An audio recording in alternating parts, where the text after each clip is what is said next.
नमस्कार, मैं आर्या ग्यावाला और आप आर्या पब्लिक न्यूज़ देखना स्टार्ट कर दिए। अभी हमारे साथ सुधीर सर हैं जो आईएएस पीसीएस के साथ दरोगा, आर्मी, पुलिस, लेखपाल, अन्य प्रतियोगी परीक्षाओं की तैयारी कराते हैं बच्चों को। हालांकि ये पहले जो है कि दिल्ली में कोचिंग कराते थे बच्चों को, मगर क्या कारण था कि इस जो कि क्षेत्र में कुशीनगर जिले के खड्डा विधानसभा में एक छोटे से नगर में आकर बच्चों को कोचिंग करा रहे हैं। हालांकि इनसे हम जानने का प्रयास करेंगे इनका जो सफ़र था कैसे था। 10 साल कोचिंग दिल्ली में कराने के बाद एक छोटे से नगर में, एक छोटे से क्षेत्र में आकर बच्चों को सेवा दे रहे हैं, ये अपने आप के बोला जाए तो एक बहुत बड़ा कुर्बानी हो सकता है। सबसे पहले आर्या पब्लिक न्यूज़ में आपका स्वागत है सर। नमस्कार, आपका भी स्वागत है। सर, आप जो है कि पहले दिल्ली कोचिंग कराते थे, आईएएस पीसीएस, दरोगा, लेखपाल, अन्य प्रतियोगी परीक्षाओं की तैयारी कराते थे बच्चों को। हालांकि क्या रीज़न था कि वहाँ से छोड़कर आप इस क्षेत्र में आकर बच्चों की कोचिंग करा रहे हैं? देखिए, रीज़न तो साफ था कि हमने देखा कोरोना 2021 में कोरोना था। कोरोना की वजह से मुझे दिल्ली छोड़ना पड़ा और मेरा ऐसा कोई मकसद नहीं था यहाँ पे कोचिंग खोलने का। मैं दिल्ली में ही था, सेटिस्फाइड था, अच्छा सब कुछ हो रहा था। कोरोना आ गया, कोरोना आने के बाद वहाँ से मुझे घर पे आना पड़ा, जैसा कि आप सबको आना पड़ा। घर पे आने के बाद मैंने देखा यहाँ पे तो बच्चे हैं, काफ़ी टैलेंटेड हैं, लेकिन ये सारे बच्चे दिल्ली और इलाहाबाद नहीं जा सकते हैं। और मैं चूँकि यहीं लोकल का हूँ तो मेरी भी ड्यूटी बनती है कि मैं इनके लिए कुछ करूँ। इसलिए मैंने सोचा अगर इनको सारी फैसिलिटी यहीं प्रोवाइड कराई जाए, उपलब्ध कराई जाए, सारी सुविधाएं, यही बच्चे तो जाके बनते हैं दिल्ली इलाहाबाद में, कहीं और से आते नहीं हैं। जैसे हमारे परिवार में 2 लोग आईएएस थे, वो लोग यहीं से तो गए थे, तो यही बच्चे कल को जाएंगे इलाहाबाद। अगर इनको हम यहीं पढ़ा, काफ़ी समस्याओं का सामना वो नहीं करना पड़ेगा उनको। बहुत से बच्चे यहाँ से नहीं जा पाते हैं, ऐसे बच्चे सपने देखते रह जाते हैं, सपने उनके सच नहीं हो पाते। क्यों? क्योंकि उनके पास इतनी स्रोत नहीं होते हैं, साधन नहीं होते हैं, पैसे नहीं होते हैं कि वो इलाहाबाद और दिल्ली में पढ़ सकें। तो मैंने सोचा क्यों ना कुछ अच्छा किया जाए जीवन में, कुछ ऐसा किया जाए जिससे अपने आप को संतुष्टि मिले। तो मैंने यहाँ कोचिंग खोला, देखा कि बच्चे हैं कि नहीं, आते हैं कि नहीं, बस एक प्रयास कर रहा हूँ। और मेरी कोशिश रही कि यहाँ के जो टैलेंटेड बच्चे हैं उनको निखारूं, उनके सपने को सच करूं। बस मैं बता दूं, जो कोचिंग 1.5 लाख 1 लाख रुपया कोचिंग कराने में लेते हैं शिक्षक लोग, मात्र 500 रुपया महीना जो है कि बच्चों से ले रहा है। इतना कम फीस में जो है कि बच्चों को कोचिंग दे रहे हैं। हालांकि इनके इस जज्बे को हम सलाम करते हैं। इस क्षेत्र के लोगों को भी सम्मान करना चाहिए। जो कोचिंग आईएएस पीसीएस दरोगा की जो है कि कई टीचर जो है कि 1 लाख 1.5 लाख रुपया महीना लेकर और साल में लेकर जो है कि कोचिंग देते हैं। इनका जो प्रयास है मात्र 500 रुपया में। अब जरा सोचिए, 500 रुपया जो कि गुटखा सिगरेट खाकर लोग मंथली में थूक देते हैं, मगर 500 रुपया में चाहेंगे तो अपने बच्चों को अच्छी शिक्षा दे सकते हैं। क्या संदेश देंगे जो लोग गुटखा शराब खाकर 500 रुपया थूक देते हैं मगर अपने बच्चों को नहीं पढ़ाते हैं, अच्छी शिक्षा नहीं देते हैं? देखिए, मैं किसी को कोई संदेश नहीं देना चाहता हूँ। मैं बस इतना जानता हूँ कि इस पृथ्वी पे हर व्यक्ति इस बात को जानता है कि जिसके पास शिक्षा नहीं है वो जानवर के समान है।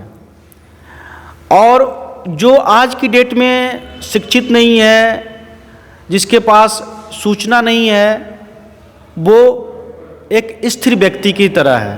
तो मैं कुछ सूचना संदेश नहीं देना चाहता हूँ। मैं जानता हूँ कि लोग सही दिशा में सोचें और इस चीज़ को गांठ बांध लें कि शिक्षा ही एकमात्र वो रास्ता है, शिक्षा ये मात्र वो एक तरीका है जिससे गरीब बच्चे आगे बढ़ सकते हैं। क्योंकि गरीब बच्चों के पास ना बिजनेस करने के लिए लाखों करोड़ों रुपए होते हैं, है ना, और ना ही अन्य काम वो कर सकते हैं, एक्टिंग कर सकते हैं, स्पोर्ट्स में जा सकते हैं। तो शिक्षा एक ऐसा माध्यम है, सरकारी नौकरी एक ऐसा माध्यम है जिससे गरीब बच्चे आगे बढ़ सकते हैं। बाकी आप कोई चीज़ कर लीजिए, बिजनेस देख लीजिए, चाहे कुछ भी बड़ा काम करने के लिए देख लीजिए, आपको बहुत ज़्यादा पैसे की ज़रूरत होगी।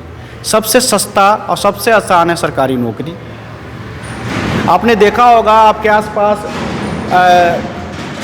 गरीब का बच्चा दरोगा बन गया, सिपाही बन गया, कलेक्टर बन गया, और अचानक से उसके जीवन में, उसके जीवन नहीं, उसके पूरे परिवार के जीवन में वो अर्श से फर्श पे पहुंच जाते हैं। लेकिन क्या कभी देखा इस क्षेत्र में कोई बिजनेसमैन मुकेश अंबानी बराबर हो गया हो, इस लेवल का हो गया हो। कभी नहीं होगा, कभी नहीं होगा इस क्षेत्र में। क्यों नहीं होगा? क्योंकि उसके लिए चाहिए बड़ी पूंजी, और बड़ी पूंजी इस क्षेत्र के लोगों के पास नहीं है। जितना है बस आवश्यकता के लिए है, क्योंकि यहाँ की इकोनॉमी बहुत लो है। तो ऐसे में जिसके सपने हैं, जो अपने बच्चों को आगे बढ़ने देखना चाहता है, उसको तो पढ़ाना ही चाहिए, उसको पढ़ाना है, क्योंकि उनके पास एक ही रास्ता, दूसरा कोई रास्ता नहीं। सर, आपके कोचिंग से अभी तक कोई बच्चा को जो है कि सरकारी नौकरी मिला है कि नहीं? हाँ, बहुत से बच्चों को मिला है, लेकिन इस सेंटर से नहीं मिला। हमारा दिल्ली वाले सेंटर से बहुत से बच्चों को मिला है। हमारा मतलब एक नहीं, बहुत से बच्चे हैं, काफ़ी एसआई हैं, दरोगा हैं, कुछ हमारे स्टूडेंट हैं जो पीसीएस भी हैं बिहार में कुछ आईपीएस की ट्रेनिंग भी ले रहे हैं। तो ऐसे नहीं है। एक तो हमारे बगल का ही, एक आपके पास का एक लड़का एसआई है भगवानपुर का, राकेश चौहान। तो ऐसे बहुत से एटा के बहुत से बच्चे हैं। तो मतलब बहुत से बच्चे हैं जिनको मैं गिन नहीं सकता। एक जो कोचिंग आप कराते हैं केवल ऑफलाइन कराते हैं कि ऑनलाइन भी आते हैं? नहीं, अभी ऑनलाइन प्लेटफॉर्म पे मैं नहीं आया हूँ, क्योंकि मुझे उतनी फैसिलिटी अभी मिली नहीं है इस जगह पे। ना कोई मतलब बहुत अच्छा एक शांत जगह मिला है, क्योंकि छोटी जगह है, रूम की दिक्कत है।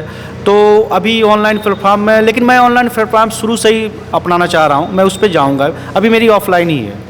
देखा जाए तो इस क्षेत्र में हमें लगता है आप ही का एक जो है कि कोचिंग सेंटर जो है कि इतना बड़ा लेवल पर तैयारी कराता है, और यहाँ पर अन्य कोई ऐसा कोचिंग सेवा संस्था नहीं है जो कि अन्य ऐसे जो कि यूपीएससी बीपीएससी मतलब जितना भी योग्यता है, आर्मी का हो गया, पुलिस का हो गया, लेखपाल का हो गया, ऐसी तैयारी कोई कराता हो सेवा संस्था, सिर्फ आप ही का है क्या? अभी इसके बारे में मुझे नहीं पता, नहीं मैंने कभी पता करने की कोशिश की, क्योंकि मेरा मानना है कि जितना ही कंपटीशन रहता है उतनी ही अच्छी क्वालिटी लोगों को मिलती है।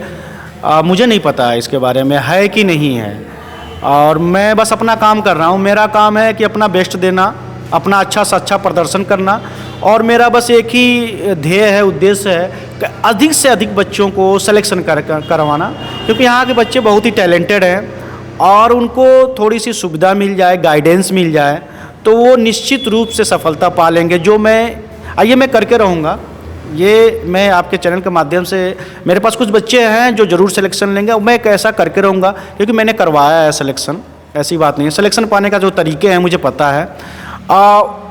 बाकी ये है कि जितने अधिक बच्चे आएंगे, तैयारी करेंगे, क्योंकि देखिए जहाँ के बच्चे पश्चिमी यूपी में देख लीजिए, हर घर में आपको एक सरकारी नौकरी वाली मिलेंगे। क्यों करते हैं? क्योंकि वहाँ के बच्चे तैयारी करते हैं। लेकिन अगर आप तैयारी नहीं करेंगे तो मैं सिलेक्शन कैसे करवाऊँगा? इतना कम पैसे में कैसे आपको लगा कि हम पढ़ाएं? नहीं, मेरा मोटो पैसा कमाना है ही नहीं। अगर मुझे पैसा कमाना रहता तो यहाँ पे बहुत से काम हैं, खेती है, बहुत सी चीज़ें हैं, किया जा सकता है। मेरा मोटो, क्योंकि मुझे यही आता है, इसमें ही मैं एक्सपर्ट हूँ, तो इंसान को वही काम करना चाहिए जिसमें वो एक्सपर्ट हो। अब ये नहीं हर चीज़ में हार्ड, जिसमें उसको सेटिस्फेक्शन मिले, इसलिए मैं ये काम करता हूँ, क्योंकि इस फील्ड का मैं एक्सपर्ट हूँ। और बाकी फील्ड में मैं गारंटी नहीं ले सकता आपकी, लेकिन इस फील्ड में ले सकता हूँ कि हाँ मैं आपका अच्छा करवा दूँगा, इसलिए मैं ये काम करता हूँ। और 500 फीस इसलिए मैंने रखा है क्योंकि अभी इसके दो कारण हैं। पहली तो यहाँ की अर्थव्यवस्था बहुत ही, इस क्षेत्र की अर्थव्यवस्था बहुत ही लो है। दूसरी चीज़ यहाँ के, जैसा आपने कहा, पान बीड़ी सिगरेट और मोबाइल रिचार्ज में बच्चे, अभी इन लोगों का यहाँ पे तैयारी का कल्चर नहीं, संस्कृति नहीं है, पढ़ाने की संस्कृति नहीं है। तो यहाँ के लोग 500 रुपया ही बहुत उनको लगता है, ऐसा लगता है जैसे वेस्ट कर रहे हैं।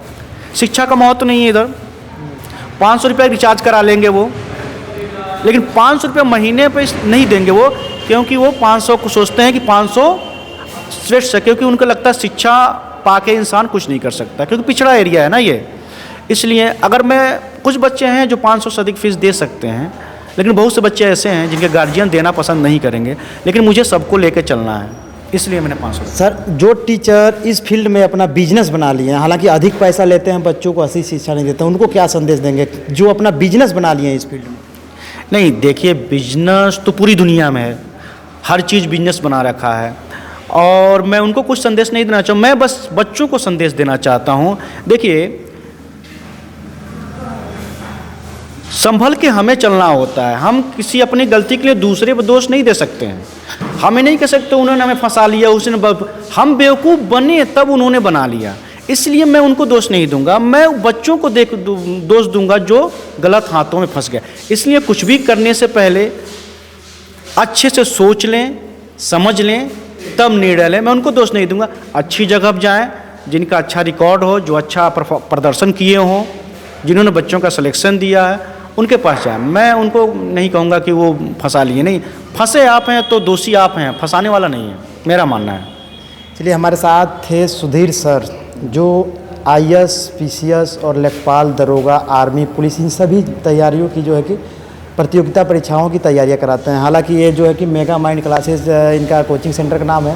बाकी इनके सर के बारे में क्या सोचते हैं, अपनी राय जरूर रखिएगा। बाकी इस कोचिंग सेंटर में हमें लगता है जो बच्चे अभी तक घर पे हैं वो आकर इस सेंटर में, कोचिंग सेंटर में आप लोग चाहें तो ले सकते हैं यहाँ पर। हालांकि बहुत कम फीस है, मात्र 500 रुपये में। बाकी इस कोचिंग सेंटर के बारे में क्या सोचते हैं, अपने विचार जरूर रखिएगा। और नए हो तो हमारे चैनल सब्सक्राइब कर दीजिएगा।